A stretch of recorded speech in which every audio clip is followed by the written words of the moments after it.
पंजाब में एसजीपीसी और जत्थेदारों के बीच चल रहे मतभेद के बीच अब खुलकर दो चीजें सामने आई हैं, क्योंकि ज्ञानी हरप्रीत सिंह के बाद अब एक बार फिर से एसजीपीसी अंतरिम कमेटी की बैठक में श्री अकाल तख्त साहिब के जत्थेदार ज्ञानी रघुवीर सिंह और श्री केसगढ़ साहिब तख्त के जत्थेदार की सेवाओं को समाप्त करने वाले फैसले को सुना दिया गया है। एक तरफ जहां एसजीपीसी जत्थेदारों की सेवाओं और उनके फैसलों पर लगातार सवाल उठाकर पंथक में फूट डालने का आरोप लगाया जा रहा है, तो वहीं दूसरी तरफ कुछ लोग इस फैसले को 2 दिसंबर वाले फैसले का ही नतीजा बता रहे हैं।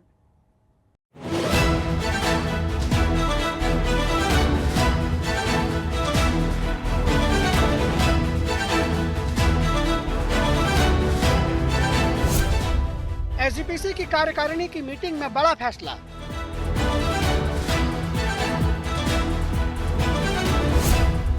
मीटिंग के बाद 2 जत्थेदारों की सेवाएं हुई समाप्त।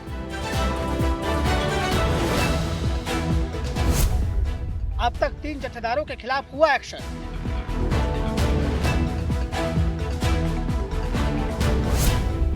एसजीपीसी के फैसलों के पीछे क्या है असली वजह?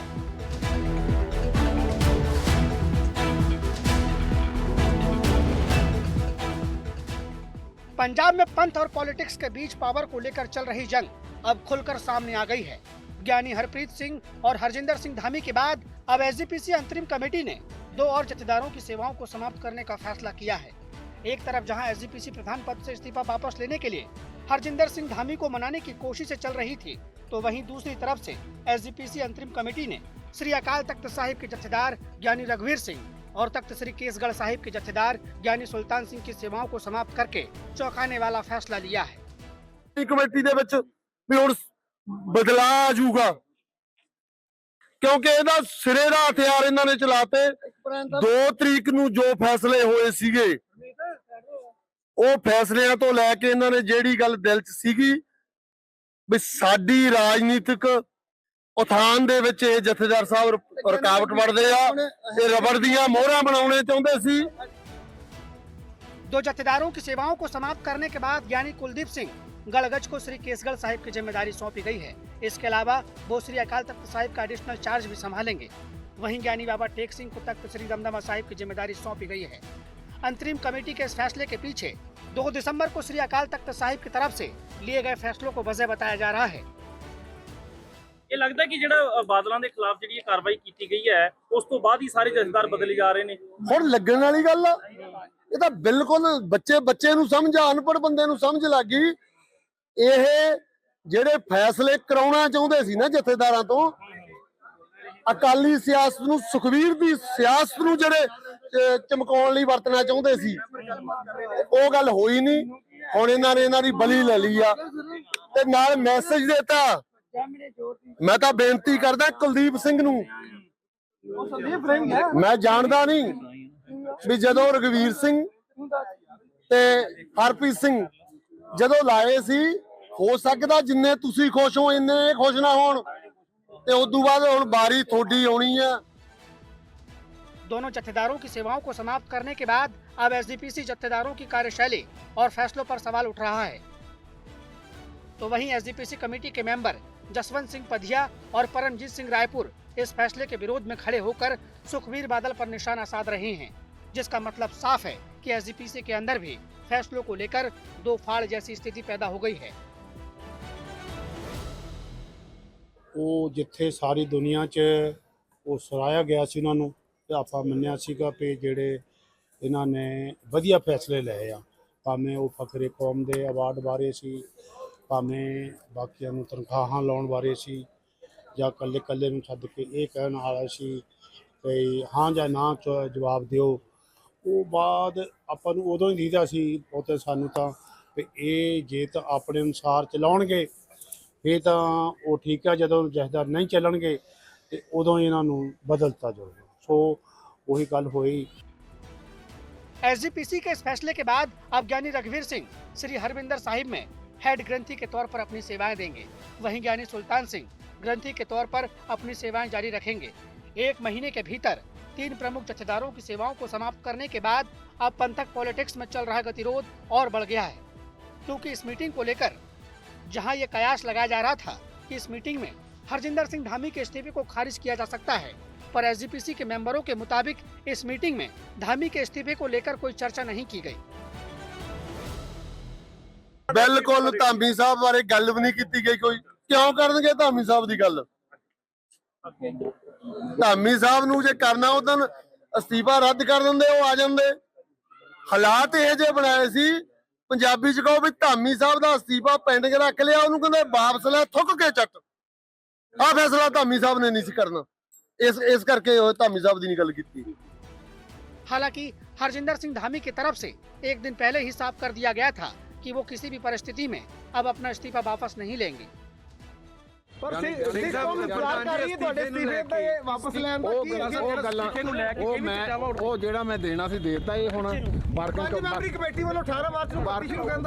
वर्किंग कमेटी ने देखना है, वो वर्किंग कमेटी की करदी, ਉਹਨਾਂ ਦਾ ਆਪਣੇ ਪੈਰੋਗੇ। वर्किंग कमेटी ने ਤੁਹਾਨੂੰ अस्तीफा वापस ਲੈਣ ਲਈ ਕਿਹਾ, ਫਿਰ चलो फिर मैं सोचूंगा, फिर मैं वापस तो मैं लेना नहीं गा, ये तो पक्की गल है।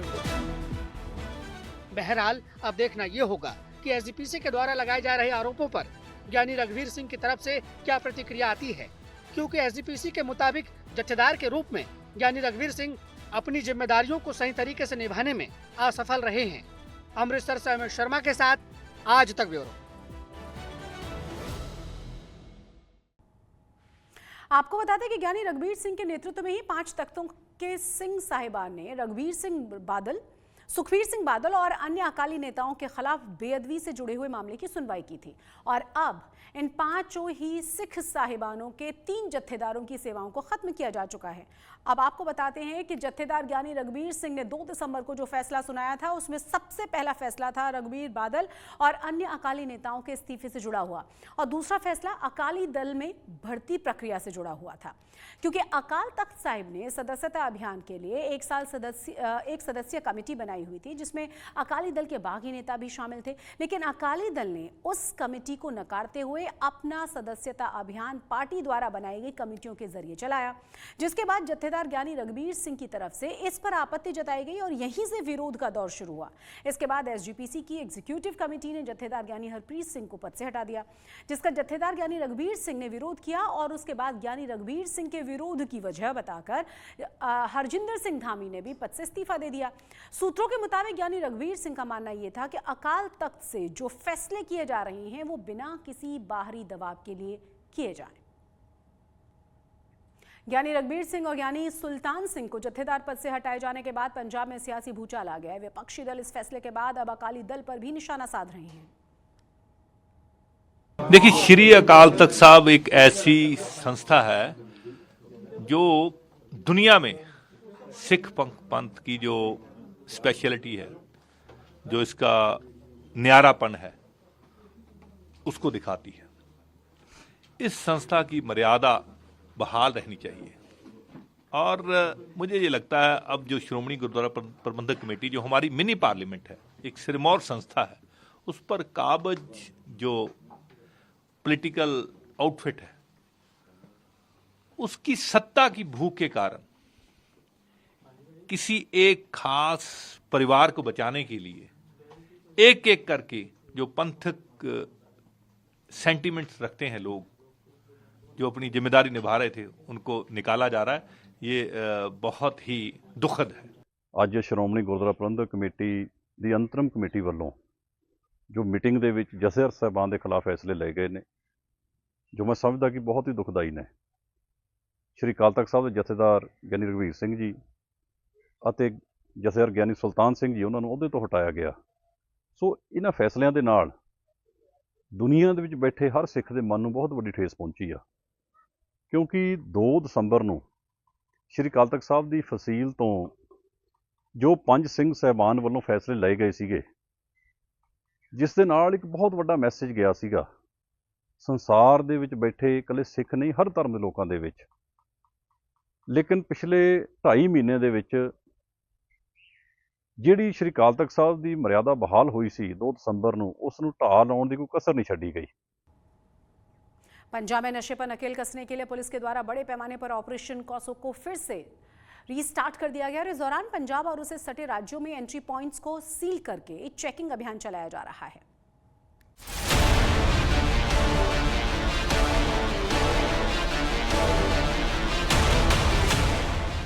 पंजाब में नशा तस्करों पर नकेल कसने के लिए बुलडोजर वाले एक्शन के बाद पुलिस के द्वारा ऑपरेशन कॉसो लॉन्च किया गया, जिसके तहत पूरे राज्य में अलग अलग जगहों पर सघन तलाशी अभियान चलाया जा रहा है। तस्वीरें पठानकोट एरिया की है, जहां जम्मू और हिमाचल से लगने वाली सीमाओं पर पंजाब पुलिस बैरिकेडिंग करके सर्च ऑपरेशन चला रही है। गाड़ी हो, मुसाफिरों का सामान हो या कोई अन्य संदिग्ध चीज, पुलिस एक एक चीज की बारीकी से तलाशी ले रही है। जी ਇਹ ਜਿਹੜਾ ਸੀਰੀਜ਼ ਆਫ ਆਪਰੇਸ਼ਨ ਹੈ, ਜਿਸ ਤਰ੍ਹਾਂ ਤੁਸੀਂ ਜਾਣਦੇ ਹੋ ਕਿ ਇੰਟਰਸਟੇਟ ਨਾਕੇ ਜਿਹੜੇ ਆਪਣੇ ਉਹਨਾਂ ਤੇ ਲੱਗਦਾ ਤੇ ਇਹਨਾਂ ਦੇ ਵਿੱਚ ਮੇਨ ਫੋਕਸ ਇਹੀ ਰਹਿੰਦਾ ਕਿ ਇੰਟਰਸਟੇਟ ਜਿਹੜੀ ਮੂਵਮੈਂਟ ਹੁੰਦੀ ਆ ਉਹਦੇ ਵਿੱਚ ਕੋਈ ਅਗਰ ਇਲੀਗਲੀ ਕੋਈ ਨਾਰਕੋਟਿਕਸ ਲੈ ਕੇ ਆ ਰਿਹਾ ਜਾਂ ਹੋਰ ਕੋਈ ਇਲੀਗਲ ਮਟੀਰੀਅਲ ਲੈ ਕੇ ਆ ਰਿਹਾ ਜਾਂ ਹੋਰ ਕੋਈ ਕ੍ਰਿਮੀਨਲ ਬੰਦਾ ਜਿਹੜਾ ਇਸ ਰੂਟ ਨੂੰ ਇਖਤਿਆਰ ਕਰ ਰਿਹਾ ਉਹਨੂੰ ਚੈੱਕ ਕਰਨਾ ਤੇ ਉਹਦੇ ਉੱਪਰ ਬਣਦੀ ਕਾਨੂੰਨੀ ਕਾਰਵਾਈ ਕਰਨਾ, ਇਹਦਾ ਮੇਨ ਮੋਟਿਵ ਹੈ। चंडीगढ़ से पंजाब में एंट्री करने वाले रास्तों पर भी पंजाब पुलिस के अधिकारी सघनता से सर्च ऑपरेशन को अंजाम दे रहे हैं, ताकि पंजाब में अन्य राज्यों से पहुंचने वाले ड्रग्स और शरारती तत्वों पर लगाम लगाई जा सके। ये हमारे पंजाब सरकार का, पंजाब पुलिस का नशेों के खिलाफ जिसको हम कह रहे हैं युद्ध नशा विरुद्ध, ये मुहिम चल रही है, जिसमें all out campaign against drugs smugglers चल रही है। इसके अंदर हम अलग अलग लेवल पे काम कर रहे हैं। एक तो जो बड़े ड्रग्स स्मगलर्स हैं उनको आइडेंटिफाई करके उनकी प्रॉपर्टी फोरफिट कराई गई है। जिन स्मगलरों ने लोगों के बच्चों को नशा बेच के उनकी जनरेशन को ख़राब करके प्रॉपर्टी बनाई है, उस प्रॉपर्टी को आइडेंटिफाई करके और सिविल महकमे के सहयोग से डिमोलिश भी किया जा रहा है। इसके अलावा जो बड़े तस्कर हैं, स्ट्रीट पेडलर्स हैं, संपर्क मीटिंग करी जा रही है, जिसके अंदर सीनियर ऑफिसर्स भी आते हैं, लोगों से जानकारी लेके उनके इलाके में जो लोग नशा बेच रहे हैं उनको आइडेंटिफाई करके गिरफ्तार किया जा रहा है। इस बीच सरकार के द्वारा चलाई जा रही मुहिम का असर पंजाब की जेलों में भी दिखाई दे रहा है। यही वजह है कि आज होशियारपुर सेंट्रल जेल के अधीक्षक बलजीत सिंह घुमन को निलंबित कर दिया गया। घुमन पर जेल के अंदर नशा रैकेट चलाने और अन्य अवैध गतिविधियों में शामिल होने का आरोप है। अब इस वीडियो को देखिए, जिसमें दो युवक खुलेआम ड्रग्स का सेवन कर रहे हैं। पहले वीडियो में युवक नशे में धुत होकर जमीन पर बैठा है और दूसरे वीडियो में कुछ युवक सुई की मदद से ड्रग्स का सेवन कर रहे हैं। कार्रवाई करते हुए 23 किलो 23 केजी हेरोइन रिकवर की है। जो ऑनरेबल सीएम साहब पंजाब और ऑनरेबल डीजीपी साहब ने एक स्पेशल मुहिम चलाई गई है सारे पंजाब में, जो कि एक युद्ध है नशों के खिलाफ। उसके तहत कार्रवाई की गई है और 2 आदमी इसमें नॉमिनेट किए गए हैं। एक करण है देवीदासपुरे का, जो कि लोकल है, और लक्की जो अमेरिका बैठा है, लक्की मेन जो काम कर रहा है उसका ये वर्कर था करण, और इसको भी हम बहुत जल्दी अरेस्ट कर लेंगे। इसके घर से हमें रिकवरी हुई है और इसमें हमें काफ़ी और भी एविडेंस मिले हैं कि करण किन किन लोगों को सप्लाई करता था, और इसमें मनी ट्रेल में भी हम इसमें काम कर रहे हैं और इसमें और अरेस्ट जल्दी होंगे। नशे को जड़ से खत्म करने के लिए एक तरफ जहां पूरे पंजाब में ऑपरेशन कॉसो चलाया जा रहा है, तो वहीं दूसरी तरफ रिहैब सेंटरों में नशे से निजात दिलाने का काम भी तेजी से चल रहा है। इसी कड़ी में पंजाब के स्वास्थ्य मंत्री डॉक्टर बलबीर सिंह ने भटिंडा में रिहैबिलिटेशन सेंटर का दौरा किया। जो हमारे माननीय मुख्यमंत्री साहब और नेशनल कन्वीनर है, उन्होंने एक गारंटी दी थी पंजाब को कि पंजाब को नशा मुक्त करेंगे। बाकी गारंटी हम पूरी कर चुके हैं। जैसे फ्री बिजली देनी थी, दे दी। किसानों को दिन में बिजली देनी थी, जो खेतों के लिए, वो दे दी। टेलों तक पानी पहुंचा दिया। महिला क्लिनिक बनाए हैं, स्कूल ठीक कर रहे हैं, जो होम डिलीवरी ऑफ सर्विसेज है। बाकी बहुत सारे हमने वादे पूरे किए हैं। तो एक वादा ये भी था, इसकी बारी अब हमने शुरू किया है। इसमें 2-3 काम कर रहे हैं। एक तो इसको डीक्रिमिनलाइज कर रहे हैं। जो आदमी नशा करता है उसको वो drug de addiction rehab centre में जाएगा, जेल में नहीं जाएगा। मिट्टी का जो कुल्हड़ है ना, वो सिर्फ चाय या लस्सी पीने के काम नहीं आता। ये गर्मी से राहत का परमानेंट इंतजाम भी हो सकता है। दरअसल हरियाणा के सिरसा के रहने वाले आर्किटेक्ट गोकुल गोयल का दावा यह है कि उन्होंने मिट्टी के कुल्हड़ की मदद से छत पर एक ऐसा प्रोटेक्शन तैयार कर लिया है जो सूर्य की गर्मी को कमरों तक जाने से रोकता है। यानी कि इससे घर का तापमान तेज गर्मी में भी कम रहता है।